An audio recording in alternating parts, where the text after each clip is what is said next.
Okay, Laura. Hello, can you hear me? Yes, I can hear you. Your photos are like Ruben Darío's. They they're very interesting, and we need a third session. Oh, that's really cool. I'm glad to hear that. Yes, it's very interesting. I am amazed. I can't see your name. Is your camera on? Ah, sorry. Yeah, now I see you guys. Okay. Yes, it's very, very interesting. We needed three sessions. I know that not too many participated, but it's a Sunday and it's 3 p.m. I Okay, they miss it. understand. They miss it. Anyway, I will send them the video. No, I will send them the video with this forum like that. Okay, so finish, Laura. We have 40 minutes. Okay, Yeah, so perfect. I just have two more pictures to go through, if that's okay with you guys. full Or screen. Okay, finish, and then we will make questions because we have questions. We come back. Okay. great. I'm just gonna share my screen here. Can you guys see my screen? Yeah. Yes. Mhm. Oh, perfect. Okay, so I just have two more pictures here. These are from Fraser Island, again, the Dingo Island, as you might remember.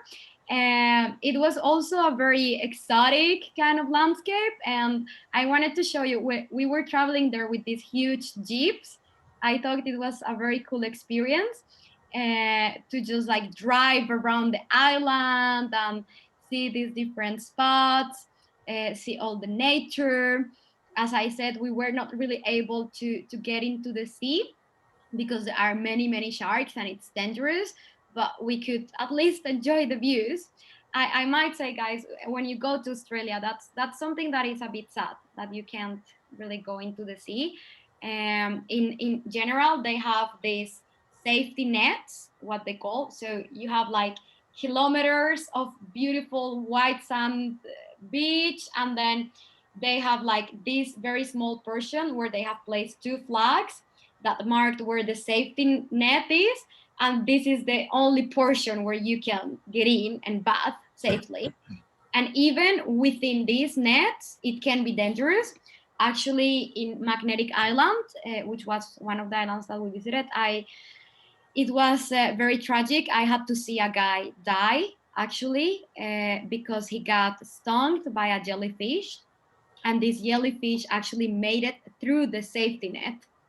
And this was a very young guy. It was like in our age, and he was bathing there. We were also there, and suddenly we saw him on the beach with the guards trying to relieve him, but he unfortunately passed.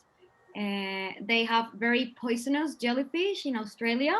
They call them the box jellyfish, and it has a toxin that goes directly to your brain and causes an immediate death. So that's what happened to this guy. It was very sad. And actually, like a month before that, or 2 months before that, in Darwin, I was stung by a jellyfish. And luckily, this happened before I had to see this guy die, because I think I would be so paranoid. But it wasn't a pox jellyfish, but I also got very heavy symptoms of it. I was sick with nausea and very bad in my tummy. I lost appetite and I lost weight, and it was really difficult. I'd never been stung by a jellyfish before, so it was a total new experience for me. I could see like the tentacles marked on my leg as well, so it was very scary. And of course, I didn't tell my parents until I was back in Canberra safe. So you can imagine. And my dad wasn't put through all this preoccupation. But yeah, I guess when you're young and travel, you also make some irresponsible choices sometimes. So at least now I've learned. Yeah, and then the last picture, it's from Melbourne, which was actually one of my favorite cities in Australia, a very hip, most European looking city. I would say that Sydney is more like US style. I've never been to the US, but that's usually what you hear from people there. And Melbourne it reminds really of a European metropolis. So I really really like the vibe in Melbourne. It's like a very hipster city, very relaxed, very bohemic. Yeah, it was really nice. This is from a place where they have like a street full of graffiti, and it's very famous. Apparently the famous people go there to take pictures with the graffiti. I didn't find it so interesting, but of course I wanted to have my picture there with all the famous people. And the one to the right, it's from the Great Ocean Road, which is this road from Melbourne that goes all the way to Adelaide, from the east to the south. And there are beautiful landscapes there. There are like rock formations coming out of the sea, that are very nice to look at and appreciate, and of course all the nature and the blue sea and the white beach and everything. It's very beautiful. Yeah, those were my pictures, guys. Okay. Okay, Laura, very interesting. Thank you very much. Okay, now everybody's going to be making questions. Who's first? Who wants to make the Sorry, first? Ernie, do you know how I make to stop sharing my screen so I can see you guys in full? Uh, Down is a icon, green icon. You put In the in Zoom. red in the red is in your picture say don't Hmm. I don't know down, how to do it. down in your in your screen. Down in the screen. Yeah, no, I only see stop video, but not stop sharing. No, don't stop the video. Yeah, I'm not so technical with Zoom. I'm more used to Skype. Well, leave it But like okay, I guess we do it like this. this. Okay, who's first? Who wants to make the first question? Okay. I thank you, Laura, for your experience.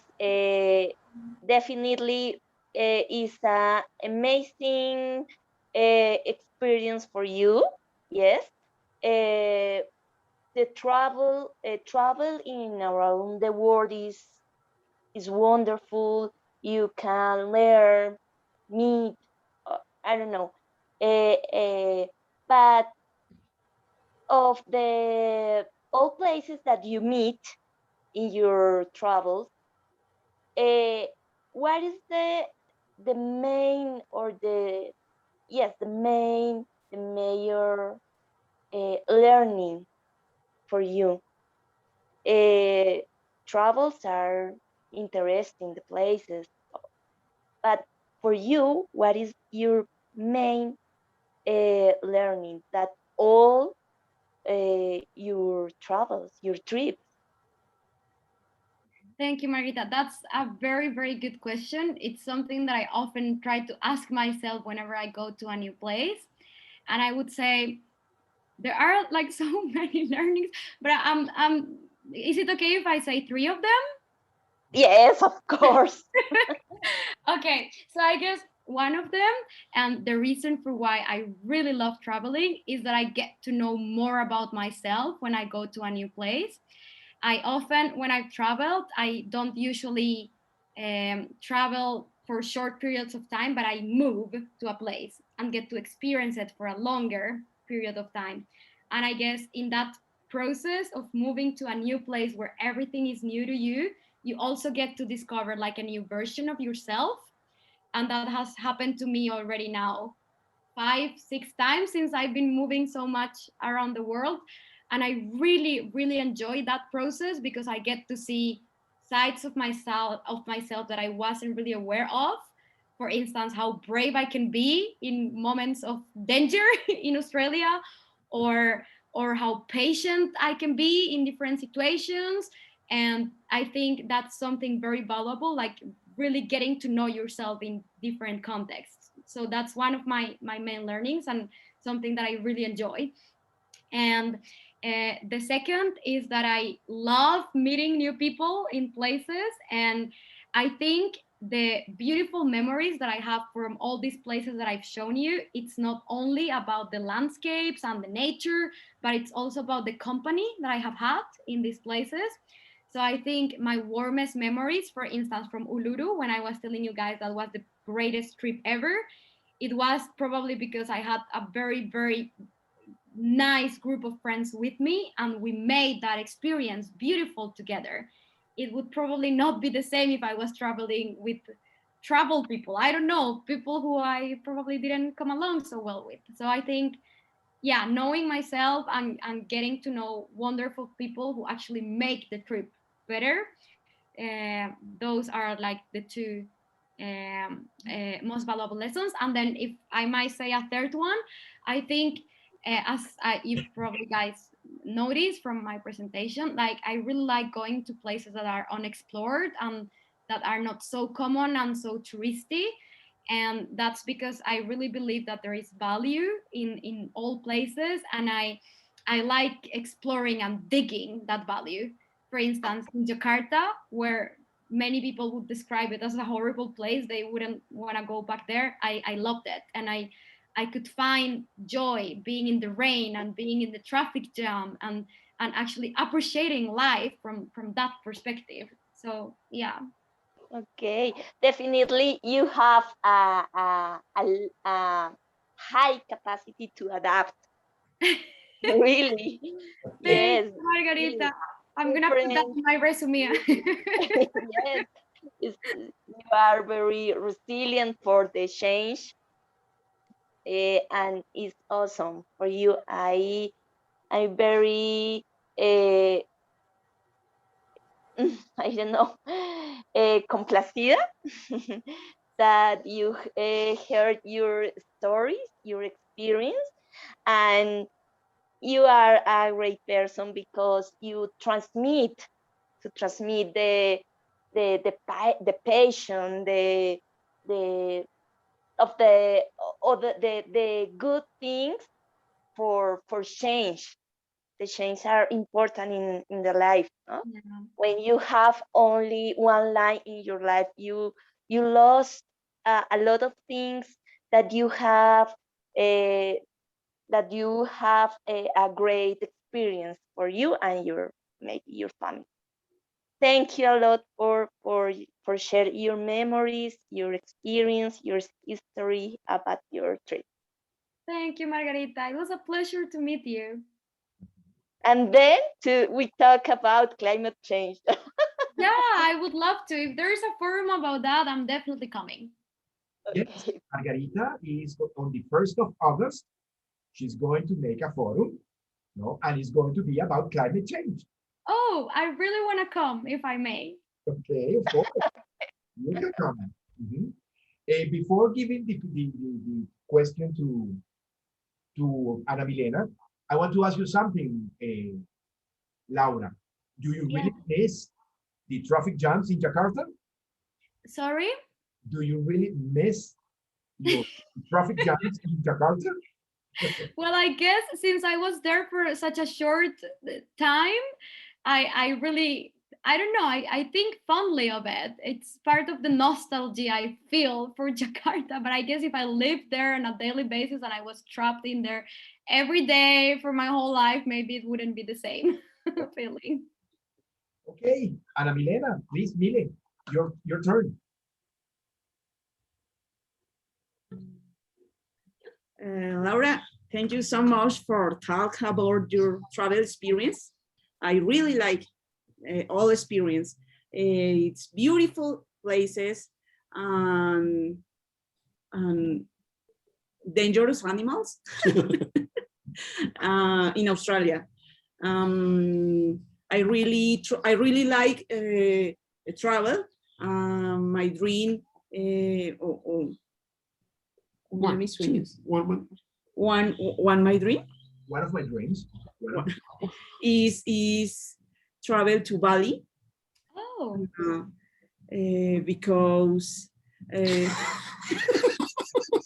because uh, um, You read the book about the we millennials read the book and see the movie many times. Eat, Pray, Love. Yes, read, Oh, read, it's and read. so beautiful. I really like When we see the movie, she say, we go to Bali. Okay. My question is, that is has been more difficult, or what is your experience more difficult in your travels? In Bali or in general? In general. In general, that's a good question. I think the most difficult it might have been the adventures in Australia. I guess the spider bite that was very, very upsetting. Actually, I was very scared, and also in that same island we were trapped by a snake. We were on a hike, and as I said, many irresponsible choices. It got very dark at night, and we weren't really prepared for that, for hiking at night. And one of our friends, he was wearing flip-flop, so he wasn't even wearing proper footwear for outdoor life in Australia. I don't know. And some of our friends, like, they came across a snake, and it was huge. It was like this big, and it was blocking the path in front of us, and we couldn't go off road because there was jungle all over, so there was a risk of more snakes being in the jungle. And I think that was one of the moments in my life when I panicked the most. Like, I actually thought I was gonna die. It was really difficult. And we called a line called what's it called again? The snake hotline, I think they call it in Australia. They have a special line so you can call when you have snake trouble. And we described the snake that we were seeing, and they actually asked us if they were supposed to send a helicopter, because this snake was so poisonous that if someone got bitten, like, there was an 80% chance that you were gonna die. So everyone was very, very scared, and there were, panic talks, panic reflections. There was a guy who suggested that they should throw me at the snake because I was the smallest person, and if I got bitten, there was a bigger chance that they could carry me back to the camp. So they wanted to sacrifice me. It was horrible. Of course, I didn't agree to that. And so yeah, it was a difficult moment. At one point, we were 5 people from different countries all over the world. And at one point, we actually started singing the national anthems of each country because we thought that was going to be the end. So it was very dramatic. Wow. But we made it. The snake eventually started moving. So, like, the tip from the emergency line, this snake line, was that we were supposed to make the ground vibrate, or like make sure that we made a lot of vibrations to the ground, like with our feet, so the snake would feel this and move. And then we could see when the snake started moving that it had eaten, because there was like a clump in it. So that's why it was like there resting.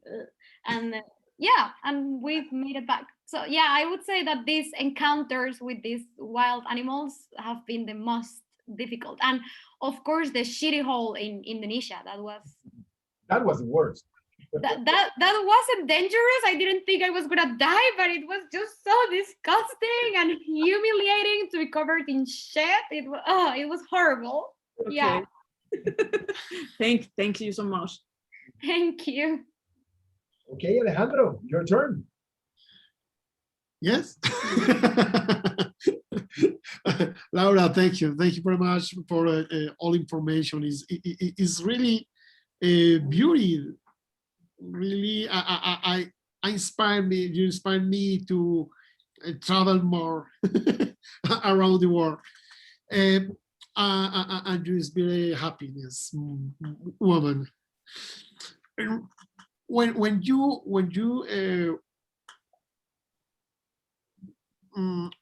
in Jakarta, you speak about the religion. It's 2 religions in Jakarta, yeah, Muslim and Hinduism. Yeah? Well, Okay. there are actually lots of religions, but the main one is Islam, so Muslims, and then there is like a minority, a representative minority of Catholicism, Okay. Catholic. Yeah, Okay. But but there are many religions. Yeah, the Muslim have so many habits about your practice. yeah. What is your experience about the convivencia? I don't know what to say. The Uh, sharing, excuse me. the sharing with this Muslim. Sorry. Okay. In with this habit, with this estas costumbres. I don't know what to say. customs. Mhm. This is a very good question, Alejandro. Actually, it's really good that you asked me this because that, of course, influenced my way of living in Jakarta a lot. I didn't have to wear a hijab, you know, Yeah. the scarf to wear your hair as to cover your hair as a woman. That's not compulsory in Jakarta. However, in a city called Aceh, which is in Sumatra, or also called the Kilometer Zero, it's the first point from Indonesia, like just after Malaysia. That place is extremely Muslim. They have Sharia law in there, and their women are obliged to wear a hijab. So when our ambassador traveled there for embassy meetings and meeting with representatives, she had to wear one. For instance, I never traveled there, but if I would have traveled, I would have to wear it as well. So in Jakarta, I didn't have to wear one, and also like my clothing, I try to be very modest, like wearing pants, maybe not shorts, maybe not short skirts.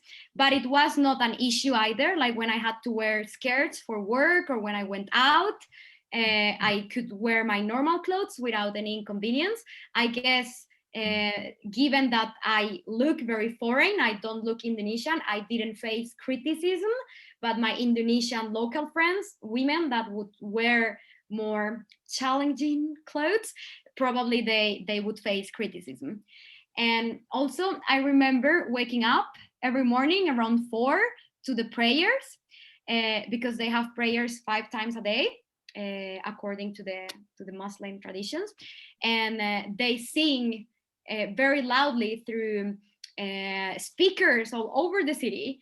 And there was a mosque close to the place where I lived, and I was awake by these prayers every day at 4 a.m. So that was the first I heard every morning, the prayers. That was very particular. And also in the embassy, they had, since we had so many local staff, they had appropriated the place in order for them to be able to exercise their religion. So for instance, we were aware that they were going to pray 5 times a day, and they have to wash their feet in order to pray. That's also part of the tradition.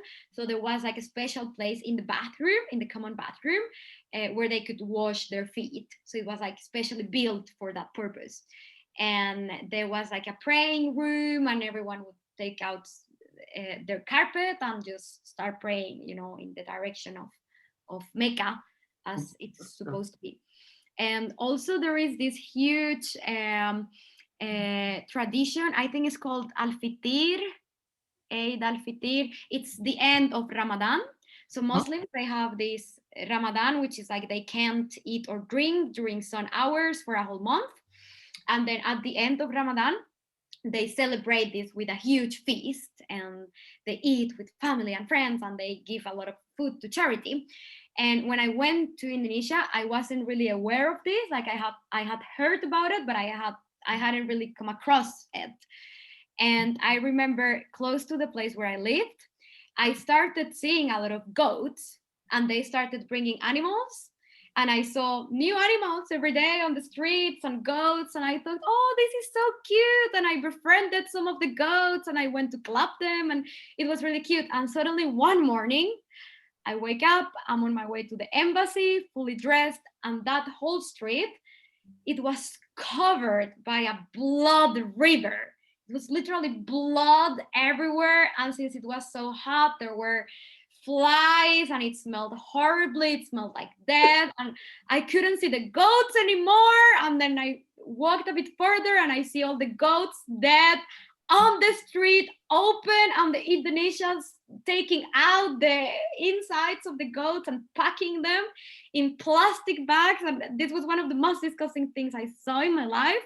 My And God. of course, when I got to the embassy and described this to my colleagues, they were like, "Oh yeah, that's the end of Ramadan, and we're gonna donate all that meat to the poor people, and this is for a good reason." And I was just so shocked. Yeah, so Wow. it just Wow. really influenced. Wow. The experience is very, I don't know, how to Heavy. say it. Heavy. Yeah, all my goat friends died. Oh my God. Thank you. Thank you for Thank you. You, Alejandro. Okay, Juliana, you want to make a question? Okay, Laura, thanks also for sharing with us all your experience. It's just amazing. I have a question for you. If you have the chance to choose only one place to live like for good, would have been and why? Oh, Juliana, sorry, I didn't hear so well. I think, are you covering the microphone or are you? No. Okay, Sorry, can you repeat the question? yes, I have a question for you. If you have the chance to choose only one place for live like for good, like the rest of your life, which one Would you choose? will you choose and why? Wow, that's definitely the most difficult question. I guess, especially because I really like moving around. I think I get easily bored living in the same place for a long while.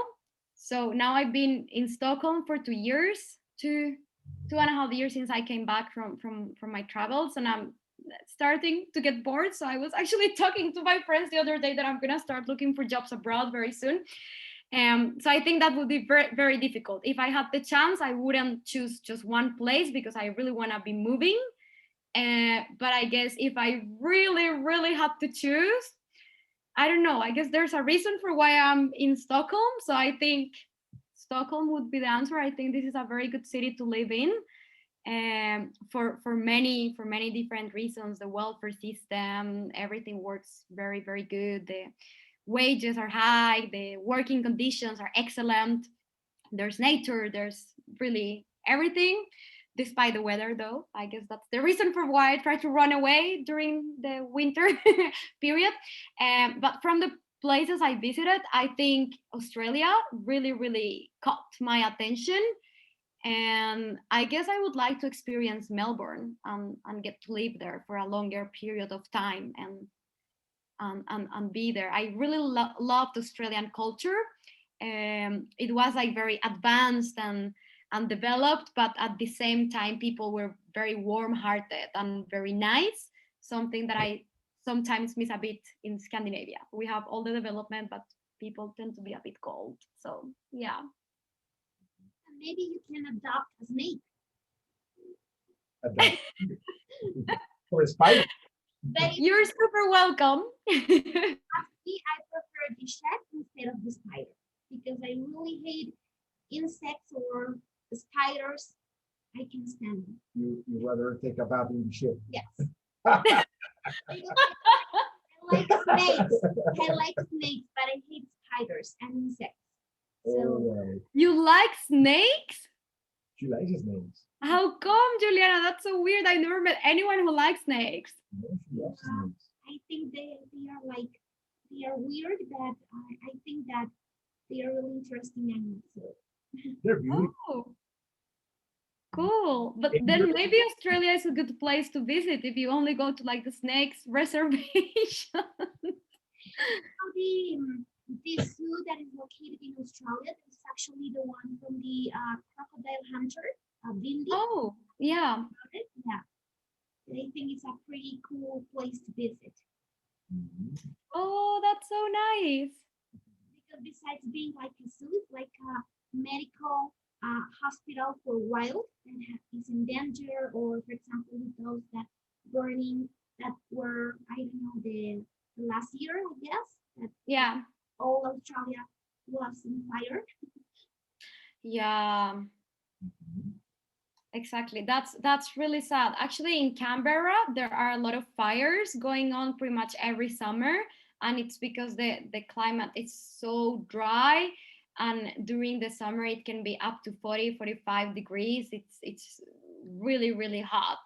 So they actually hire a lot of specialists in fire management and control, and engineers who can find innovative solutions to these problems. So if anyone of your students, Ernie, is interested about Australia and has this expertise, you could give them the tip. Okay, I will. Okay, Laura, thank you very much. As usual, very, very interesting. Okay, we could stay here talking with you forever, but we can't. It's No? almost midnight over there. Yes, it's almost midnight. Maybe you're tired. I just have one question before everybody is going to say bye-bye to you. My Of course. question will be, yes, you've been traveling to Bali, Indonesia, East Asia, Australia, Europe, and many places. Why it doesn't attract you the idea of getting to go and know United States of America? That's a very good question, Ernie, and I get it quite often. I don't know. I guess it's because like I would like to, and if someone would buy the ticket for me, I would gladly go. But I think it's not my main destination, just because, as I was saying before, I really like to go to unexplored places and maybe places that seem to be a bit more exotic. And of course, the US is not that exotic because it's mainstream in series and music. And I feel like I have gotten to know it through these daily things. And I don't have the same attraction to get to see it personally. But I think it would be really cool to get to visit my uncle in Miami. So maybe there might be a trip to the US coming soon. Excellent, excellent. You know, the American dream country. Yeah, yeah, that would be very cool. I think they also have beautiful nature there. I would love to see the Grand Canyon, for instance. Um, We had my friend John, he did the trip, the Route 66 from Chicago up to California, oh, San Diego, California. You know, it was great. He loved that trip. You know, he really loved it. And also you can imagine that now I am working at an American company. Hmm? You know that there are a lot of places that actually we do not know about in the United States. So it's pretty cool because they know like New York or Washington, yeah. Miami, well, this type of places that, well, actually I think that United States is one of the most, I don't know, interesting countries in the world. Mm.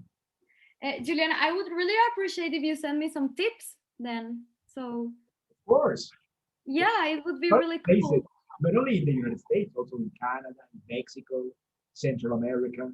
I've never been to North America, or, well, I've been to Panama, I guess that's Central America, but I haven't been to any other country in Central America or in North America. So it would be a good region to explore. I also really want to explore more in Colombia. I feel like I was born and I grew up there, but I barely have visited some places. And sometimes it's really a shame because I think I traveled more in Australia than in Colombia, being a Colombian. So, yeah, I guess that's going to be first on the list, exploring more in Colombia before I go to new places. Okay, excellent. So please, students, say goodbye and thanks to Laura, please. Why don't you start, Milena, Ana Milena? Say goodbye to Laura. And Okay. Sabemos que te Okay. despides. please, Laura, nice to you meet have to you. go. Mhm. Thank you so much for this moment, and I really happy for haberte conocido, Nice to meet you. For meet you. Forum, for meet you. to meet you. Okay. Happy to meet you. See you later. No, Milena, thank you. It was a pleasure to meet you as well. Okay, Alejandro, your turn. Laura, thank you. Thank you very much for this moment. It's really marvelous. It's incredible to your experience. And I think in other opportunity to talk about you and about the other things is very The next trip. in the the next trip. The next trip. Okay. Thank you, Alejandro. It was really nice meeting you as well. And thank you guys for the great questions you asked. Okay. Okay, thank you, Alejandro. Okay, Margarita, please say bye. Laura. Okay, Laura, thank you a lot for share with us your memories, experience, your experience about your trips. I really awesome. I I think that is a good experience for share with others. For example, when I listening to you, I think in my son really because I hope that uh, he has a open mind to eat the world because it's a great experience really.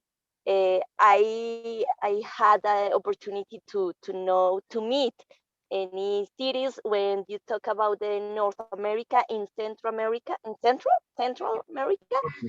For example, Costa Rica is a great country for to visit because the landscapes and um, the forest is amazing, really, for you. But I thought that you enjoy this kind of landscape, maybe. Not more, really. Thank you a lot for your time and your experience for us. Thank you a lot. Thank you, Margarita. And I'm definitely going to add Costa Rica to my list. Okay, your bucket list. Okay, Juliana. Okay, It's a Laura, very good place. thanks also for sharing with us this amazing experience. It's just wonderful the way we have been growing, because I know since we were like very little kids. Yeah. I really, really congratulate you because you are like an open book that you can ask. And well, it's just amazing. And I hope we can meet real soon. Should be Thank you, Julian. I really hope to see you soon, hopefully in December or whenever you want to come to visit in Stockholm. You're super welcome. Okay, thank you. It was very enriching. Okay, this. Good. We go. You're also welcome, Alejandra and Ana Milena, whenever you want. Of course. And Margarita as well. Okay. Okay. So being no more, this is the end. Have a nice night of sleep. Good night. Thank you very much. Okay. Thank you so much, guys. And thank you, Ernie. Hug for you guys. Bye. Ciao. Bye. Bye bye. Bye bye, students. Ciao. Thank you a lot. Bye, Bye bye. Ciao.